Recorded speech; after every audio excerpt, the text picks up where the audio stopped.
Welcome, everyone. This is 1413 Psychology and Economics, also known as Behavioral Economics. My name is Frank Schilbach. I'm a faculty member in the Economics Department, teaching and doing research in Behavioral Economics and Psychology and Economics and Development Economics. There's syllabi over here in case anybody needs one. So let me sort of start with introducing ourselves, including myself. As I said, I'm Frank Schilbach. I'm an economics PhD from Harvard recently. I'm from Germany, in case, as you may have noticed. I do research at the intersection of development and behavioral economics. In particular, I'm interested in integrating psychological issues and helping us understand better the lives of the poor. And so I study all sorts of issues related to poverty, how poverty itself affects people's behavior, and how conditions of poverty or things that are associated with poverty might feed back into people's decision-making and their productivity or labor market behaviors, and then perhaps sort of lead to the persistence of poverty through those kinds of effects. So I have some work on financial constraints, how financial constraints affect people's behavior in terms of thinking about money itself. I have some work on sleep deprivation among the urban poor. I'm thinking about pain and substance abuse and how that might affect people's choices. Most recently, I'm interested in things related to mental health, in particular depression and loneliness, how those might affect people's well-being and then their behaviors. I have office hours where you can sign up on my website. Currently, they're on Tuesday afternoons, but if you cannot find times that work for you, please email me and we'll find some time that works out. My assistant is Krista Moody. In case you want to sort of get a hold of me and I'm not available for some reason, you can reach out to her. So now let me give you sort of the overview of the class. I'm going to start sort of reading through four things. One, first, I'm going to sort of tell you what is this class, what is behavioral economics, or what is psychology and economics, what do we mean by that? Is it sort of just putting two fields together, or is it something more specific, which I'll argue it is? I'm going to give you some example then about like how you might sort of use behavioral economics and a specific example and a policy that might affect all of you, and in fact it will because we have a specific laptop policy in this class. I'm going to tell you a little bit how to think about this. There will also be a problem set that'll help you think about this a bit more. Then we talk about somewhat boring course logistics, and at the end we do a questionnaire quiz for everybody, in part because we want to know some information for you, in part we want to sort of learn a little bit about some decisions that you might make. Okay, great. Sorry, this is... Okay, so what is psychology and economics? So you may have heard of this. The class used to be called Economics and Psychology or Behavioral Economics. For our purposes, that's kind of like all the same. Some economists sort of argue that all economics is about behavior. So like, behavioral economics is sort of a bit of a weird word. So that's why partially I'm using sort of the word psychology and economics. In some sense, it's sort of broader than that. One definition is it's a field of academic research that studies the joint influences of psychological and economic factors on behaviors. You could be sort of broader and say we're trying to integrate insights from not just psychology, but also anthropology, sociology, medicine, psychiatry, et cetera, and so on, into economics, and trying with an attempt to make economic models more realistic and therefore more predictive and help us understand people's behavior better, and then help us make better policies, perhaps, in trying to influence people's behavior. Now, as I said, that's medicine, sociology, et cetera. Broadly, we're trying to use insight from those fields and trying to understand, have we missed something by making the fairly stark assumptions that economic models usually make. That leads me to what are then the standard economics models. In some sense, what we're going to try and study to some degree is deviations from the classical or the sort of the standard economic model. So then, of course, we need to understand what is the standard economic models to start with, which leads me to, in part, some prerequisites of the class, or you should have taken at least some economics or know some economics to start with, because I'm going to talk a lot about sort of deviations from those models, and sort of if you haven't sort of taken any class before, don't really know that very well, then understanding the deviations will be a little bit tricky. So for those of you who have taken economic classes, what do we usually assume about people's behavior? What are sort of some of the assumptions that we make about economic behavior? Yes? Stable preferences, yes. So first, well-defined preferences in the sense of like people know what their preferences are, they can state them, And then they're also stable in the sense of like, when I ask you today, would you rather have apples or bananas? That will not change unless there's sort of new information or your circumstances change. Of course, if I ask you tomorrow and you already have a bunch of apples and then you'd say you want bananas, that doesn't mean your preferences have changed. But if I ask you about tomorrow, what would you like for lunch? You tell me a choice, you want apples rather than bananas. And then tomorrow you show up and nothing else has changed, and you say, now I want bananas, well, then your preferences are not stable. That's one assumption, yes? What else do you have? Yeah? More broadly, they're rational. Yes, and what does that mean? They behave deterministically to optimize some utility function. Right, exactly. So people essentially optimize some utility function. So we say here, people have a utility function, they know what that is, and you're sort of saying they maximize it to optimize it in a certain way. They don't make mistakes in that maximization process. So that's to say, if you tell me you like apples over bananas, and then you choose bananas, well then something is sort of going wrong in some ways that we haven't fully understood. It might be that you're sort of like just making mistakes that could be construed as irrational. It's hard to rationalize with a model. What else? Self-interest, yes. So like usually in a lot of models, or like the sort of the easiest models are very narrowly defined self-interest. So people care about themselves, they care about what they consume, and not about what others consume or what others think of them. So sort of narrowly defined self-interest. Yes? People have the self-control to smooth their consumption over time. Yes, so essentially perfect self-control usually is sort of one version of putting that. One version of putting that is in some sense sort of going back to what you were saying earlier, is sort of to say stable preferences. If I'm telling you I'd like to exercise tomorrow and that's my preference, tomorrow I'm not going to sort of be like, oh yeah, actually, I changed my mind and now I'm just watching movies or the like, right? So that's a version of sort of preferences being stable, but the inherent underlying issue there is like self-control problems in the sense of like, if I like certain things or make certain plans for the future, I have the self-control to follow through on those plans. That's usually an assumption. And that then shows up as preferences being stable. What else? Yeah? They prefer consumption today than consumption tomorrow. They count on discount value. Yeah, so usually there's like a discount factor in terms of like how much you like consumption today versus consumption tomorrow. That is usually in any economic model. Usually we think of like the discount factor being constant, as in like how you think about today versus tomorrow is the same as you think about today versus in 2 days from now, or in like a year from now and a year and a day from now. So usually there's a constant discount factor for the future. Usually we sort of employ constant discounting or exponential discounting. What else do we have? Yeah? Risk averse? Yes, risk aversion in the sense of like, yes, people are risk averse, and people often sort of define their preferences over outcome. So we have a utility function that we tend as concave, and the utility function is, and we'll get to this in a few lectures, but the utility function is concave, and it's defined over outcome as opposed to over changes of outcomes. And that shows up usually as sort of like essentially like a strictly concave utility function, and that's risk aversion. What about information? How do people think about information? How do they use information? Bayesian, and what does that mean? They update their priors. Exactly. So people essentially are perfect information processors. I mean, you can call them Bayesians, but essentially it's sort of, for those of you who know that, it's sort of, they use Bayes' rule essentially, which is to say, if you gave a statistician a problem how to update information, people are able to do that in their heads. And that's a pretty stark assumption, but essentially it's like when people have certain information, standard economics does not necessarily assume that everybody has full information in the sense that everybody knows everything, but if you give them some information, then they update their beliefs accordingly, right? So they optimally use new information and then form their beliefs, their posterior beliefs based on having a new information and what they believed previously, their priors. There's another assumption usually, and I sort of can actually sort of put these out for you, which is there's another assumption that is people have no taste for beliefs or information. What do we mean by that? We mean by that is essentially people use information only to make decisions. So if you tell me something about like what's going to happen tomorrow, or if you tell me something about my health status or the like, I use that to make better decisions. So if you tell me I'm sick, I'm going to use that information to go to the doctor.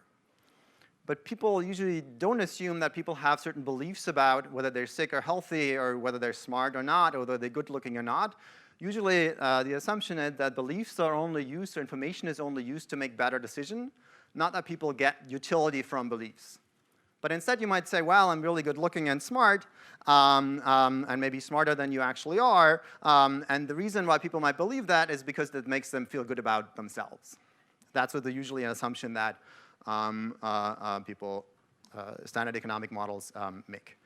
I think we mentioned almost everything. We sort of said Bayesian information processor, essentially processing information optimally, well-defined and stable preferences, maximize expected utility, which is sort of like, in some sense, rationality if you want, apply exponential discount weighting current and future well-being.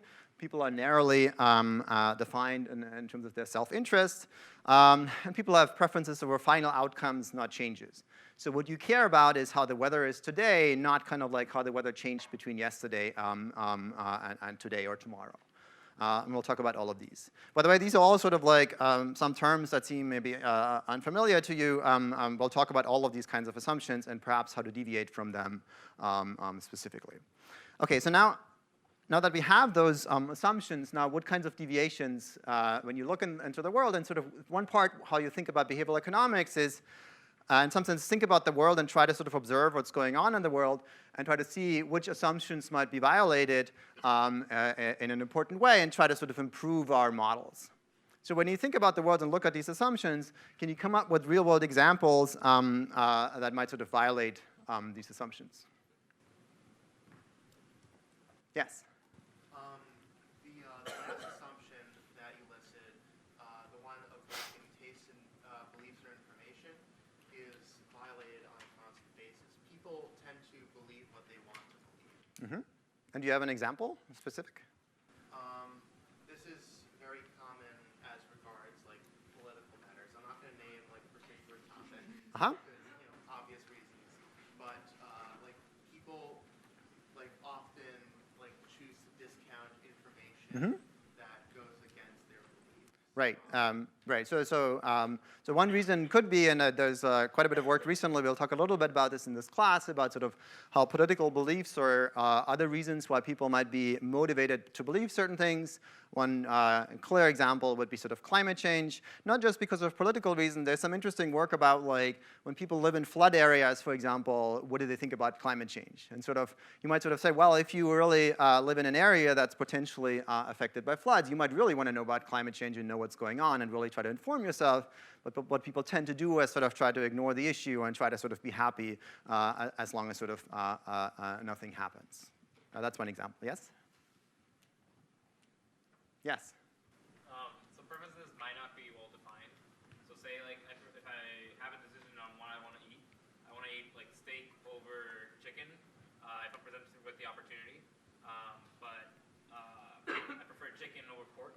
But I might also prefer pork over steak. Right. So it's not always well defined. Right. So one part that you're telling is like essentially, so one part might be it might not just be well defined. There's other issues like, for example, that there's an assumption in economics usually is to say if you choose between A and B, the availability of seed should not matter for your choice between A and B, but often that's not the case. Right? So if I offer you apples and bananas and you also can get cherries, now suddenly your choice between apples and bananas might change even if you can't get the cherries, even if you don't choose the cherries eventually. So exactly, so like there might be sort of people's preferences might not be well defined, they might also not be stable. Any other example? Yes? Also for the well-defined preferences, like we have information processing constraints. If I'm given a menu of 100 choices, it's going to be difficult for me to know which one. Right, exactly. So the people have lots of information around themselves, and like if you think about like to process that information, if you go to a supermarket, it's impossible to know all the prices, all the goods, and make all these choices. So in some sense, we're like there's an abundance of information everywhere, and we have to sort of figure out how to deal with that. Any other example? Yes. Some people might have preferences. Final outcomes for people, an outcome of getting $1,500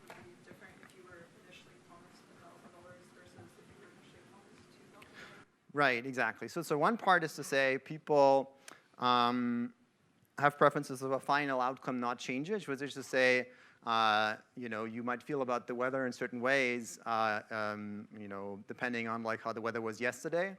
Another version of that would be like you evaluate the outcomes that you get based on your expectations. And sort of if you thought, today is going to be really nice, or today is something that your day is going to be really good, but then it happened to be not as good for whatever reason, the weather is bad, or something bad happened to you today, the typical assumption would be to say, well, you should just evaluate the final outcome. It shouldn't matter what you thought about previously, what might happen. You're going to look at like what happens at the end, and that's how you evaluate your well-being. Yes? You might need a commitment device so that you don't, you might avoid buying potato chips because you think you'll eat them. That doesn't really make sense in the same Right, so people might on purpose restrict their choices in certain ways. Right, so you might sort of, and this is what gets me eventually to the laptop policy, but people might sort of essentially know that in the future they make certain choices. You might, for example, in the laptop case, you might say, I'm going to use a laptop in class with all the best intentions to taking notes and paying attention. But at the end of the day, you're going to like watch the football review from yesterday or whatever other stuff comes up. You're going to chat with your friends and so on and so forth. So now, in some sense, if you're sophisticated, as in like if you know what you're going to do in case you sort of make certain choices, you might say, I choose not to even allow myself to use a laptop at all. The reason being because I know that essentially I'm going to misbehave in the future. And that's sort of, we'll talk about this soon, I think, in lecture 3 or 4, which is essentially people's demand for commitment, as we call it, which is to say people have demand for restricting their choice. And in any neoclassical model, this doesn't make any sense because like you're going to choose optimally anyway, and you need to make the best choice for yourself. In any case, that's an assumption. So why would you ever sort of shut down certain choices? Because, for example, in an emergency, or there might be something really important coming up in class, where you might want to use your laptop regardless of what's happening. Why would you shut that down? Exactly. So demand for commitment is another example. Yes?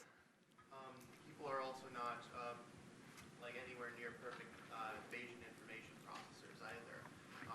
We are, as a general rule, people are pretty bad at updating their, their beliefs based on new information, and we frequently traffic in 100% and 0% certainties, like very often, which far more often than like what you would expect from a Bayesian information processor. Right. Exactly. So, one summary of that is to say Bayes' rule, a lot of this sort of updating behavior is really hard. It's actually tough to do. And for those of you who do statistics, math, et cetera, you might be able to do that very well. But in a way, you're like a very small share of the population who actually does that well. But even among those, there's a bunch of stuff that's really hard to compute in your head.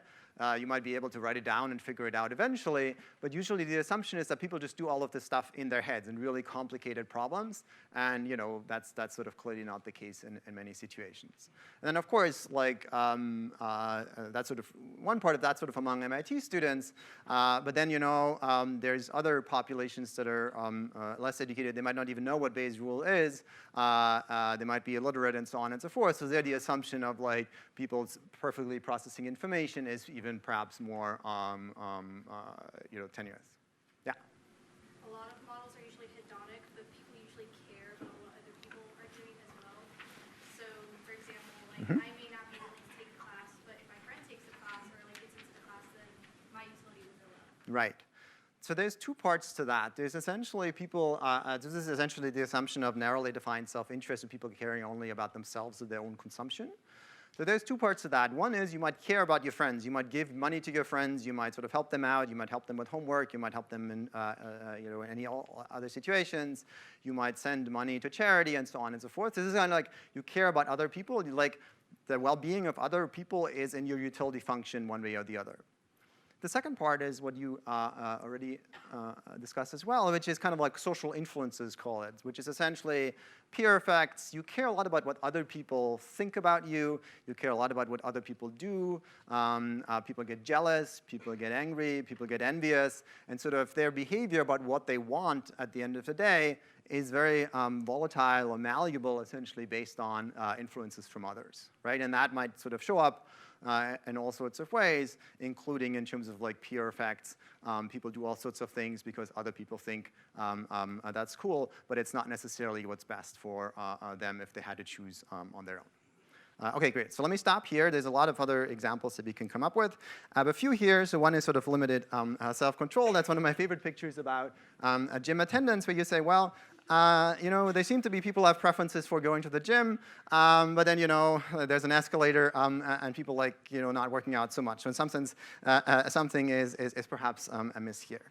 When you look at sort of, and this is one of my favorite things to do, is like or not quite, it's a fun thing to do, but maybe not one of my favorite things. When you sort of Google terms, and this is calories or Weight Watchers or the like, where you say, well, what is people's interest in Googling those kinds of terms over the course of a year? And as you can imagine, what you see are these spikes are essentially January 1st. People start sort of like Googling calories. They like start Googling Weight Watchers and so on and so forth. And now, of course, you can sort of think about some models that sort of can rationalize this in some sense in saying, like, well, January is just a good way to start a diet and so on. But really, the right thing to do is sort of people on January 1st, they have all the best of intentions to lose weight, eat healthier, exercise more, and so on and so forth. And then, you know, the year starts, the semester happens, and so on and so forth, and the good intentions sort of like fade away, which is essentially is limited self-control. There's some interesting things about demand for information, especially when it comes to health. You know, every time I ask this, and I've taught this class a few years so far, every time I ask this, I sort of realize how old I am. Who knows Dr. House? Oh, not bad. So can anybody explain to me 13 and Dr. House and what is sort of their deal, and what does this have to do with demand for information?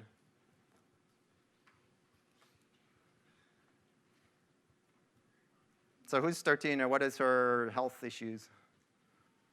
She's got like a genetic disease, I think. Yes, she has.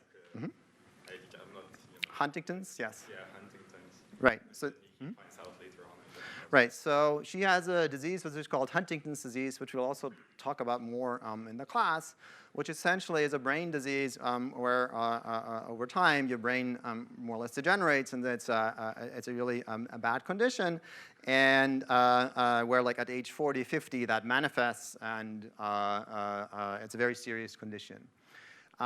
It's a genetic disease in the sense that, like, if your parents have that disease, the chance of you having it is way, way higher than in the general population. There's a test for it, but there's no cure.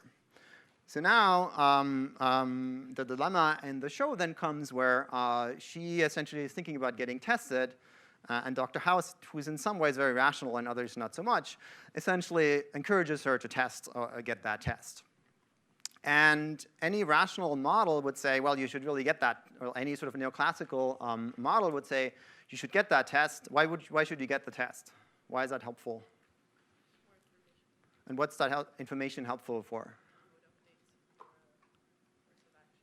Right, exactly. You would say information is good. Why is information good? Because there's lots of important choices that you might make that depend on that information. You might think about like how much money you want to save. You think about like your choices about taking vacation, about career choices, about partner choices, about having children, all sorts of issues about health behaviors. You might sort of take better care of yourself. There's all sorts of really important decisions that might hinge on the fact like your life will be dramatically different whether you have Huntington's disease or not. Now 13 does not want to, I think she actually does the test and then doesn't want to see the result. And why is that? Yes? Even if you have more information, there's no cure for the disease, so it might like help your quality of life if you don't like feel. But so that's one view to view that. I think, you know, in some sense, as I said, you could make other decisions like economic choices. You could save more, you could see the doctor more, you could go more on vacations or whatever, do fun things in life.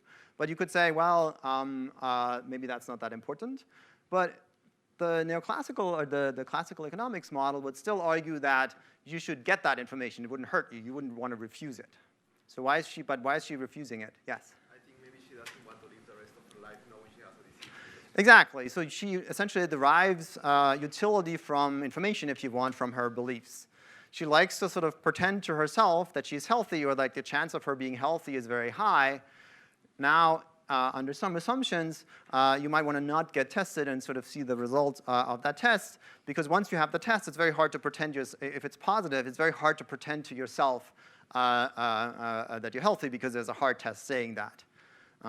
Before the test, you can still sort of think, try to forget about it and try to sort of live a happy life sort of until the symptoms set in. But that's a clear violation of the classical model of the assumptions that I was showing you above. The next part is default effects. So what I'm showing you here is the fraction of organ donors by country and type of default. There's two types of defaults often for organ donations. This is from a few years ago, but I think overall things have not changed that much. There's opt-in versus opt-out. So in the countries on the left, essentially you have an opt-in policy in the sense of like if you don't do anything, you're not an organ donor. So you have to like actively say in some form or some form of like declaration that you want to be an organ donor.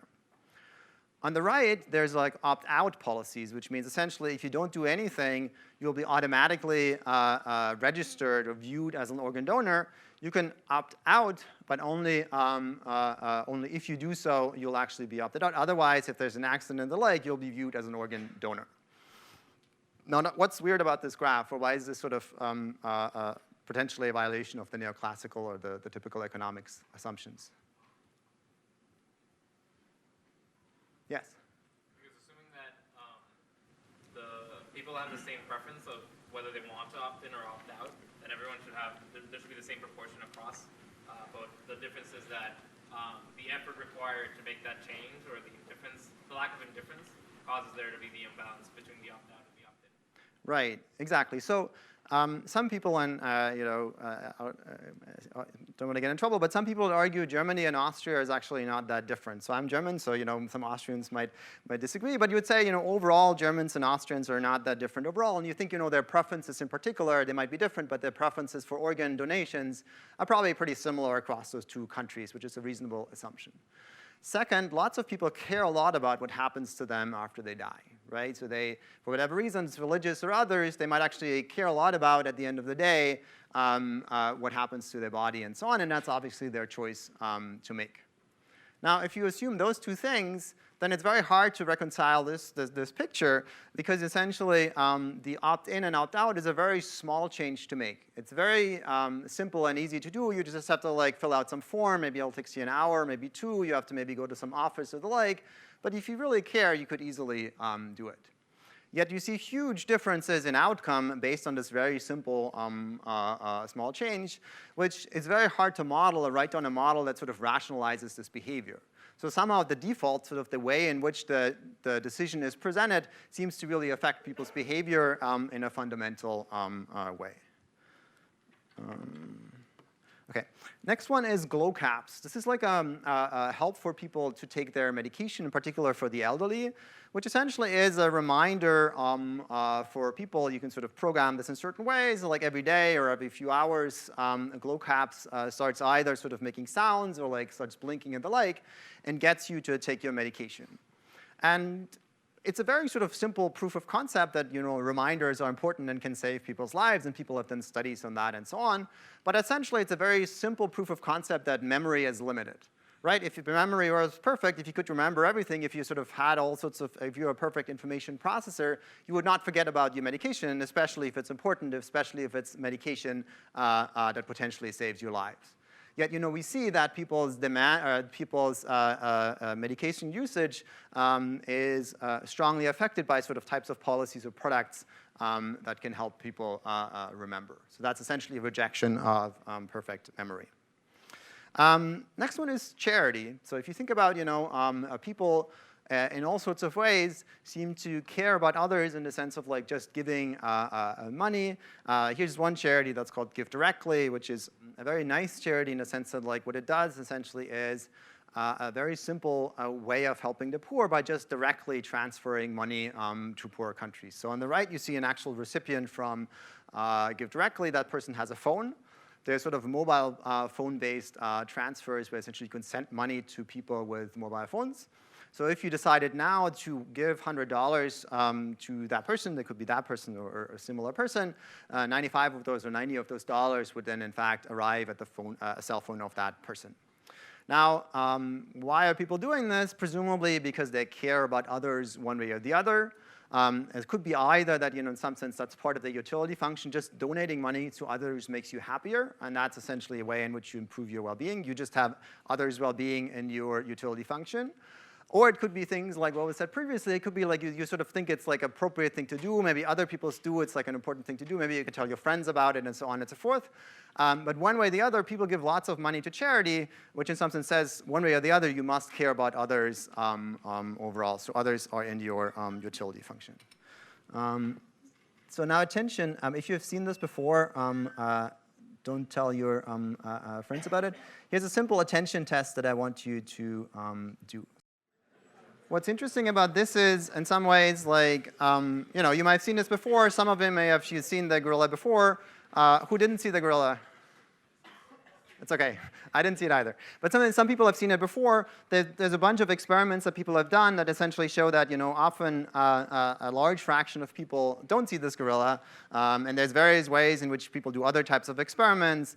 There's types of experiments where essentially people they go to like some bank teller. The bank teller says, I'm going to go away, and then comes back. And then there's a different person who comes back, and people don't notice.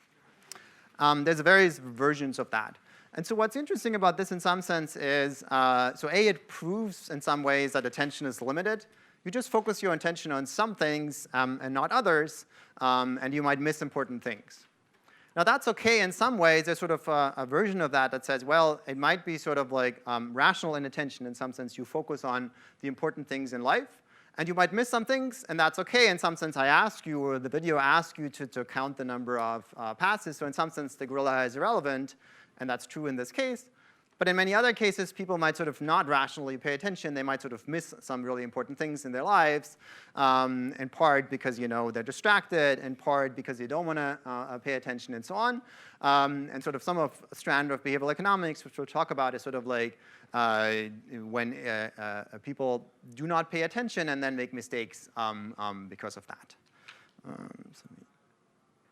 OK, so I could go on and on with lots of different examples, but the bottom line here is that most researchers in psychology economics believe that the classical model of behavior, sort of the Homo economicus, is too extreme in various ways.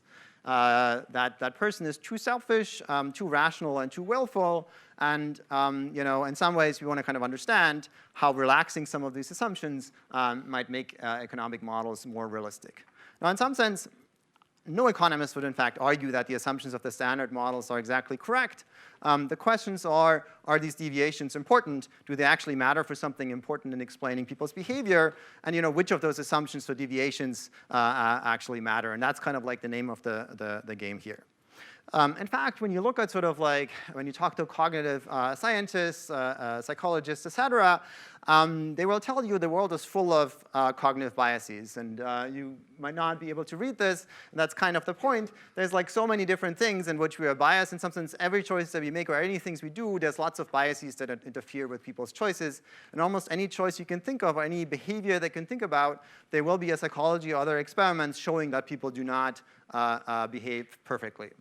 Now, the key question then is, which of those assumptions are important, or which of those assumptions, violations of assumptions, should we focus on? And for that, I want to step back a little bit and say, OK, what is actually a model? What are economic models are trying to do? And so what is a model? A model is a simplified representation of the world. And we know in some sense that the assumptions of the models are not true. They're sort of supposed to be approximately true and exactly false. So when you think about like used models of the Earth, in some sense they're like flat, spherical, ellipsoid, and so on and so forth. Models, or good models, do not account for bumps and grooves and so on. A perfect replica of the Earth is not a useful model to use. You kind of want to simplify and capture the essence of what's important. So now then, what's a good model? Well, a good model, and you can read a bit about this in Gebek's and Leibson's paper, a good model is supposed to be simple. It's supposed to be easy to work with and tractable. So in some sense, you have only like a few variables or a few things that, that matter. It's conceptually insightful in the sense that like it focuses on important things. It tells you about behavior that we really care about and important ideas. It's generalizable in the sense that like ideally we are trying to look for some behaviors that are general in some sense. So if I can just explain you one simple choice in one domain and write a model about it, but that model doesn't apply for anything else, that's not a good model to work with. The model is supposed to be falsifiable in a sense that like we can actually test them, and that's kind of what we do in experimental and behavioral economics. We try to test people's theories or theories and then sort of empirical work, and then sort of falsify or reject models that are wrong, and sort of accept or do not reject models who we think are better. There's supposed to be empirical consistency in the sense of like if I explain one behavior, I should also explain this over time or in different domains, and we should be able to make good predictions for people's behavior. Now, are the assumptions of the standard models true for most people? The answer is no, but the key insight here is that the key properties of good models is simplicity. So in some sense, assuming perfect rationality, selfishness, and willpower is actually a simple thing to do. In some sense, the reason why economists have made those assumptions to start with is not necessarily because they thought people are perfectly rational or that there are not these psychological issues going on. The reason is actually simplicity. It's an easy thing to do. You model how you think people should behave and how they behave perfectly.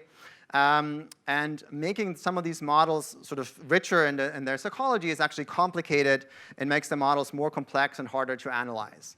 So that is just to say, well, then the question is like, can we find some assumptions of economics? Can we make them more realistic in a tractable way?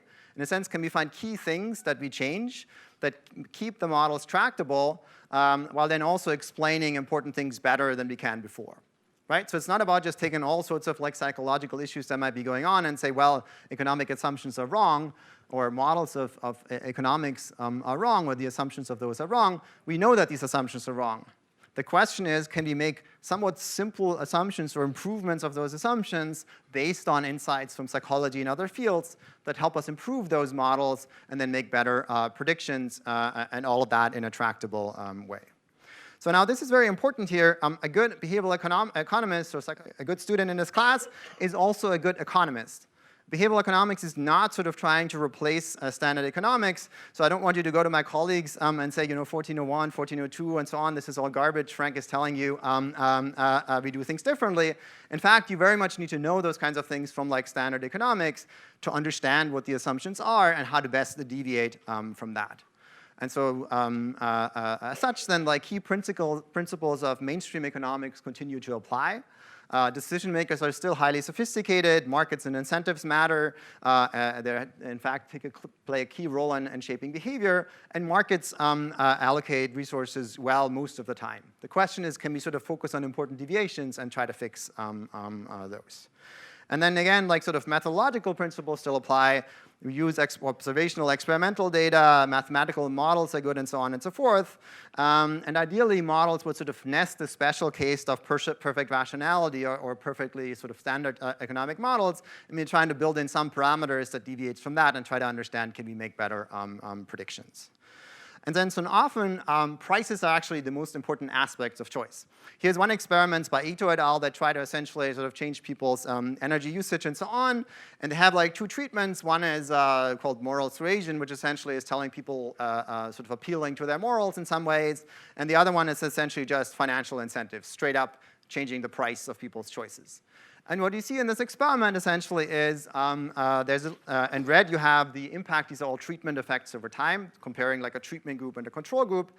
And you see in red the treatment effects of the incentives, and you see these are relatively large and persist over time. And you see the treatment effects of the moral suasion treatment, which happens to be reasonably large to start with, but essentially just goes away. What did we learn from that? We learned from that prices matter, and maybe in this case, moral suasion is just not that important. And that's perfectly fine. We're trying to identify sort of situations or cases where some of the underlying psychological issues are important, and we've learned from an experiment that in some cases it doesn't apply. Well, so be it. Then we should focus on other cases where the psychological issues are more important. Okay, so then what's sort of our broad approach to each topic? We're trying to sort of start with intuitive, empirical, and experimental examples how people behave in some situations. We're trying to think about their motivations, trying to see about how they make choices and behaviors and how they behave in certain situations. And then we're going to try to sort of model this in a more precise way and try to consider how the modeling of that perhaps deviates from the neoclassical or sort of the classical model of economics. Some other times you also just start from the classical model of economics, look at the predictions and say, well, can we reject that, or do we make certain predictions that are just not true, and then say, can we sort of improve those types of assumptions? And then overall, we're trying to think about then, how these hypotheses or deviations might be able to explain how people behave in markets and what choices they make, and how perhaps we can think about policies that might affect the people's well-being, their welfare, or any other consequences. Any questions so far?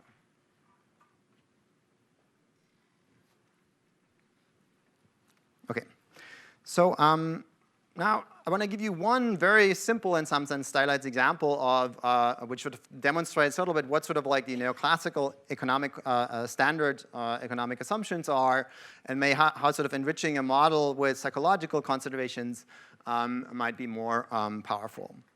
So when you think about laptops in class, what are sort of standard economic considerations? Should you allow laptops? Should there be laptops in class? Is that a good thing or a bad thing, or what do we think about that?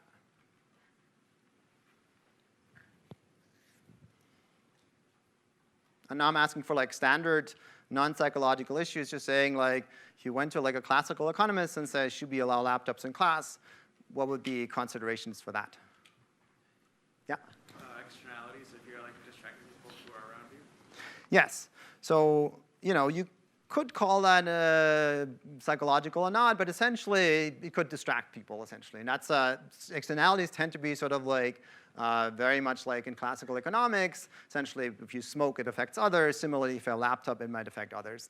It's a little bit sort of in the middle between psychological and economic considerations, because in some sense, if somebody next to you would use a laptop, and I would just say, well, why don't you just focus on class anyway? You should be able to just ignore that. But setting that aside, that exactly externalities are surely one considerations that we have. What's the pro side? Or why would we allow laptops? What's good about laptops in class? Yeah? Like it could just be efficient for taking notes. Some people might need to use them. Some people maybe are dyslexic, stuff like that. So it's just good. Exactly. It's like a useful technology to take notes, and you might just be better at that, or might be more comfortable. It's easier for you to do. Maybe it's also saves some paper or whatever. What else are laptops good for?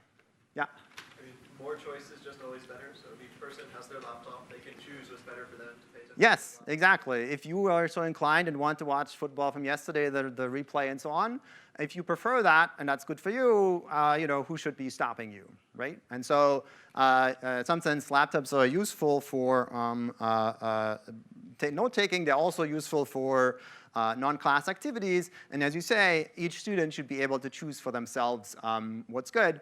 And that may involve like paying attention or not. Now, what are sort of some psychological considerations? We had one of them, which is essentially distracting others, which essentially is the externality. What else? Yeah? Temptation and not valuing your future learning. Right, exactly. You might sort of have all the best intentions of taking notes, as what I said previously, but then, it gets a little dull and boring at minutes 40, and you might sort of be inclined to sort of think about other stuff and sort of start surfing the internet or the like, or start chatting or whatever.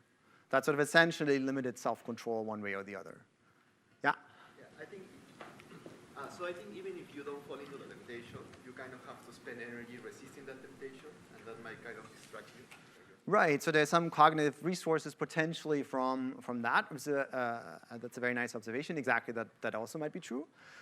There's another part to that, which is people tend to overestimate how much they can multitask. And there's like a large number of experiments that say, well, I'm actually paying attention. I'm just sort of reading some other stuff. I'm chatting with my friend. And people actually think they pay attention and they learn. Trust me, they do not. So essentially, there's a large literature on people thinking that they can multitask when in fact they cannot. This is a very human thing to do. You might think, you can study for an exam by watching TV. Chances are you're not studying very well. So that's essentially some form of like overconfidence. Right. And then there's another part which is sort of like sort of somewhat different psychological consideration, which is people tend to not like hard paternalism. As in, like, if you sort of like, we talk about this at the very end when we talk about policy, people don't like certain hard rules about like you're allowed to do this or you don't allow to do X or Y, you have to come to class or whatever. People tend to not like that. That's more like another sort of consideration if you think about like what is the right policy to do. Now, what policy solutions could we do? What laptop policies have you seen, or how do you think about them?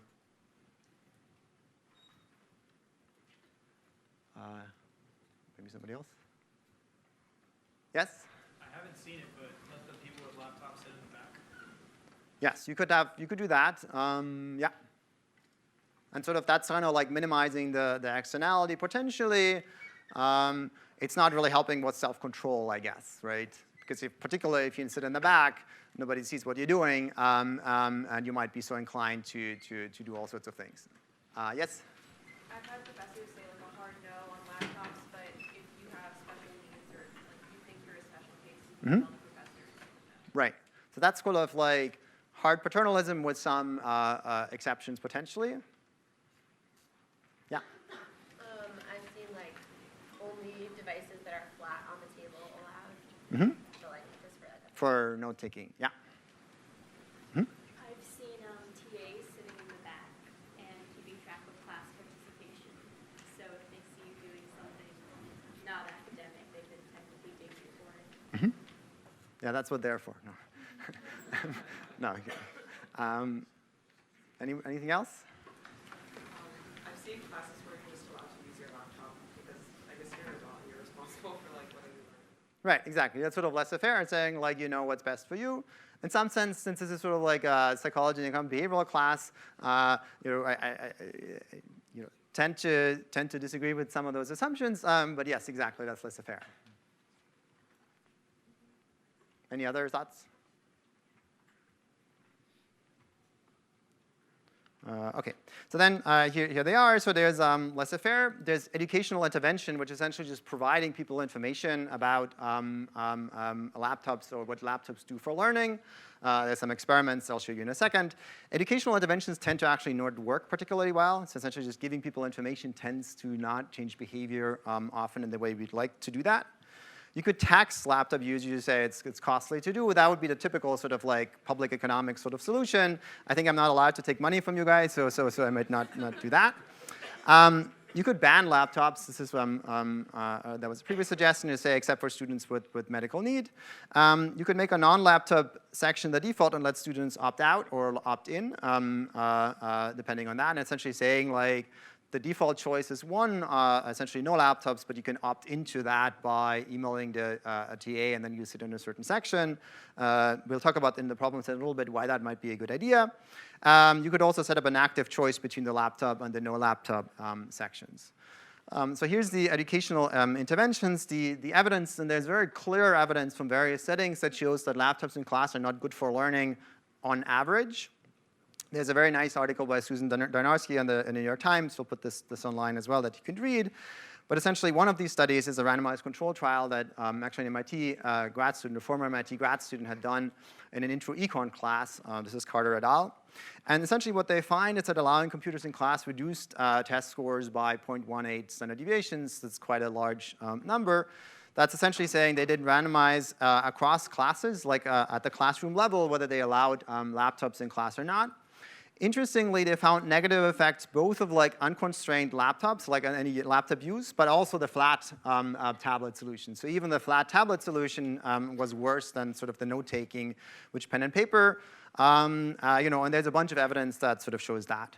So in this class, what we're going to have is sort of a version of opt-in policy, which is there's going to be a laptop section starting next class, which is going to be on the front and one side of the class. The reason being we're trying to sort of minimize externalities. It's in the front, not in the back. The reason being that if you're in the very back, then there's no supervision. I'll, I guess, ask some TAs to sit sort of like in the back. If there's too much other activities going on, maybe there won't be a laptop section anymore. Anyway, there will be sort of considerations about that. And the problem said, but the point of all of that is to say, if you just had the standard economic considerations, you would make certain policies on very sort of simple considerations by missing important facts. And that might be sort of the psychological externality, might be the self-control problems, the overestimation of people's ability to multitask, and so on and so forth. And all of those things might sort of like interfere with people's optimal choices, and that makes certain more paternalistic policies potentially more promising. But again, in the problem set, you'll think about some of these solutions. Any questions on the laptops? Yes? I might be thinking of a different study, but if this is the same one, I thought that in their other classes, they previously were not allowed to use laptops. So it might be that they had not optimized themselves for laptop usage during class. That's interesting. So I think there are several studies that show that. I don't know the details on that. But if you can send that to me, I'm happy to look at that and reconsider.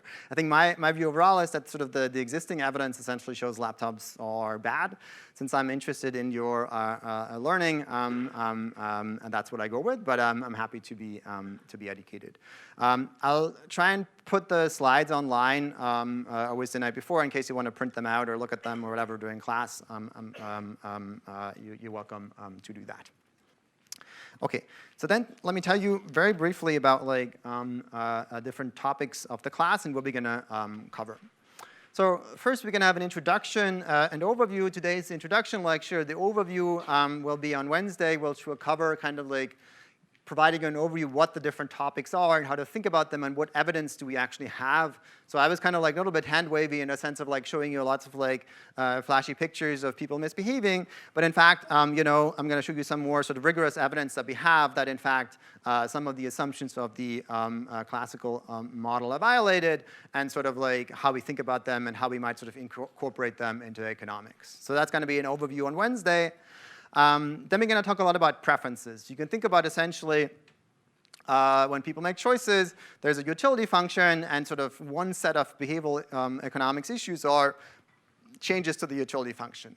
This might be time preferences and people's self-control, which we already discussed. It might be risk preferences, how people think about risk, how they think about gains and losses, and how their preferences are reference dependent. This is what a student was saying earlier about like how you evaluate something might depend a lot on your expectation of that outcome as opposed to just the outcome itself. Then we're going to talk quite a bit about social preferences. This is sort of like how much we weigh others' utility in our utility function or their consumption in our utility function. We'll do some experiments in class on that, which should be a lot of fun, and then discuss various issues about how much people care about others and how they are affected by others' behavior and social influences.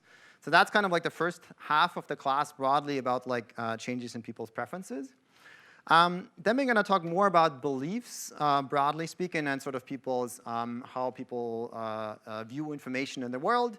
We talk a little about emotions, what's called projection and attribution bias. These are issues about, for example, when people are hungry or tired, they might make quite different choices, and so that might affect their preferences, but it might also affect their beliefs in some sense. If you think about how you're going to behave, if you're hungry right now, it's very hard for you to believe or think about like that you might not be hungry in the future. This is sort of the classical example is shopping on an empty stomach. There's lots of different applications of that. Is like people buy convertibles when it's sunny and then return them when it rains. But there's also much more serious issues, in particular things like depression, for example. When people are depressed, it's very hard for them to think about how it might feel when they're not depressed anymore in the future. So we'll talk about sort of projection and attribution bias, which is kind of these biases and how to think about people's states of the world. We talk about limited attention, that people sort of don't pay attention to certain things in the world, and sort of how that might affect people's behavior, how we might sort of exploit that potentially for taxing them, or how we might sort of direct their attention to certain things and might improve their behavior. Similarly, then we talk about beliefs and learning. This is kind of like what information do they have available. A, how they update their beliefs when they get information, and are they able to process information well. B, is the demand for information. Do people get utility from beliefs? This is what I was talking about, like health behaviors or other health information, where people might have motivated beliefs in the sense that like they like to believe certain things, when in fact they're not true, in part because it makes them happy, or in part because they want to be right about something, or their party or whatever. We'll talk a little about mental accounting, which is like people tend to sort of narrowly bracket their choices. They might sort of have certain accounts in their behavior and decide sort of separately, as opposed to aggregating their behavior as a whole. And that's sort of a issue that's less researched, but quite interesting overall.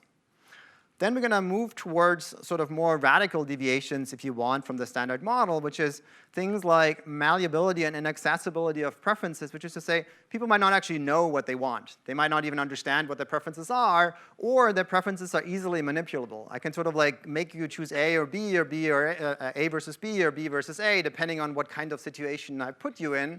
And you might not even notice that I'm doing that. And in fact, and that makes things a lot trickier, because then in some sense, it's much harder to sort of say, should the government or any sort of other policymaker choose A or B, if we don't even know what people's preferences are, people don't even know what their own preferences are. We're going to talk about happiness and mental health. This kind of broadly speaking, what makes people happy, and can we think about that? In particular, sort of like financial choices and others. I'll tell you a little bit about some of the work on mental health that I have been doing, thinking about kind of like how mental health might affect economic behaviors and choices, and in part how people's demand for mental health interventions might be shaped by influences of others. We're going to talk about gender and racial discrimination, which sometimes there's sort of classical and neoclassical models of discrimination, but we in particular think about sort of issues of discriminations that are sort of not rational in the sense of like, think about like unfair in some sense discrimination. Finally, we're going to talk about sort of policy and paternalism. One broad issue is about, and this goes back to malleability and inaccessibility of preferences, which is essentially ways in which choices can be affected through frames, defaults, and nudges, assumptions that say, I can manipulate your choice architecture in certain ways that make you choose certain things. I might sort of send you letters to do your taxes. I can sort of like frame certain or set certain defaults for organ donations or for savings choices and the like, and that might have profound effects on people's behavior.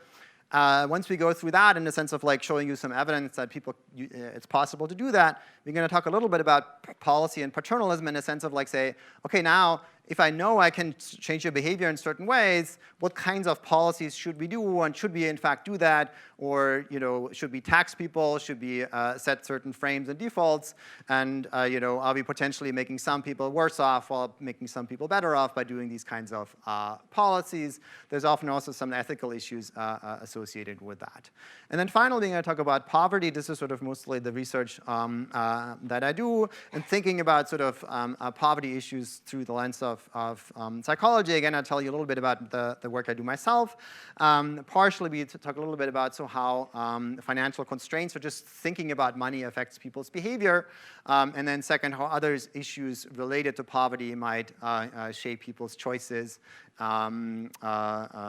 decision-making, and their sort of labor market outcomes, earnings, and so on, and whether it's potentially something that you might want to call a psychological or behavioral poverty trap. Any questions on these topics?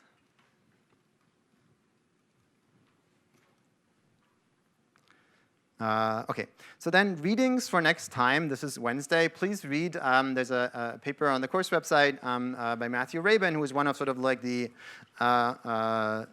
all-stars in behavioral economics. 20 years ago, he already wrote a very useful perspective on psychology and economics that sort of discusses a lot of the issues of behavioral economics, how to think about that. Again, read sections 1 and 2. We're not going to sort of test you specifically on like very specific things, but you should sort of be able to sort of remember at least roughly what's in that paper.